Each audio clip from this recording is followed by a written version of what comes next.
बिस्मिल्लाहिर्रहमानिर्रहीम। अस्सलाम वालेकुम नाज़रीन, मैं हूं मोहम्मद फ़ैसल और आप देख रहे हैं सितारा टीवी। उम्मीद करते हैं सब दोस्त खैरियत से होंगे।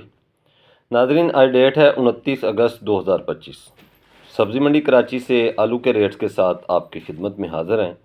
तो सब्ज़ी मंडी कराची के अंदर आज तकरीबन 105 गाड़ी थी आलू की।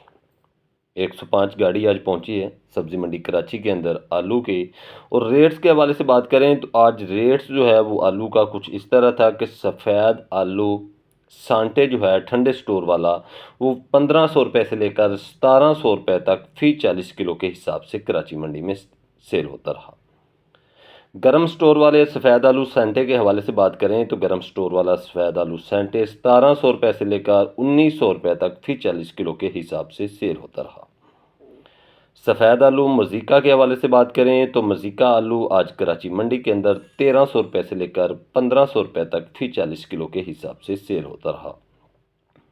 बात कर लेते हैं एक्स आलू गरम स्टोर वाला जो है उसके हवाले से। तो एक्स आलू गरम स्टोर वाला आज कराची मंडी के अंदर 1800 रुपये से लेकर 2100 रुपये तक फ़ी 40 किलो के हिसाब से सेल होता रहा।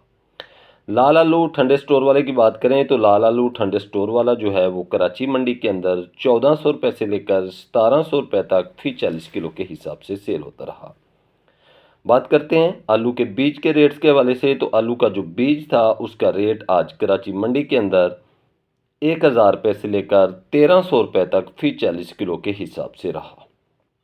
नाज़रीन, थोड़ी सी बात करेंगे सब्ज़ी मंडी कराची से प्याज के हवाले से। तो जो नॉर्मल प्याज था वो आज कराची मंडी के अंदर 1000 रुपये से लेकर 1300 रुपये तक फ़ी 40 किलो के हिसाब से सेल होता रहा। और जो अच्छा सुपर प्याज था वो 1400 रुपये से लेकर 1600 रुपये तक फ़ी 40 किलो के हिसाब से प्याज जो है वो कराची मंडी में सेल होता रहा। तो नाज़रीन, ये थी आज की अपडेट सब्ज़ी मंडी कराची से आलू और प्याज के हवाले से जो हमने आप नाज़रीन के साथ शेयर की है। वीडियो अच्छी लगे तो लाइक्स करें और कमेंट्स बॉक्स में अपनी कीमती राय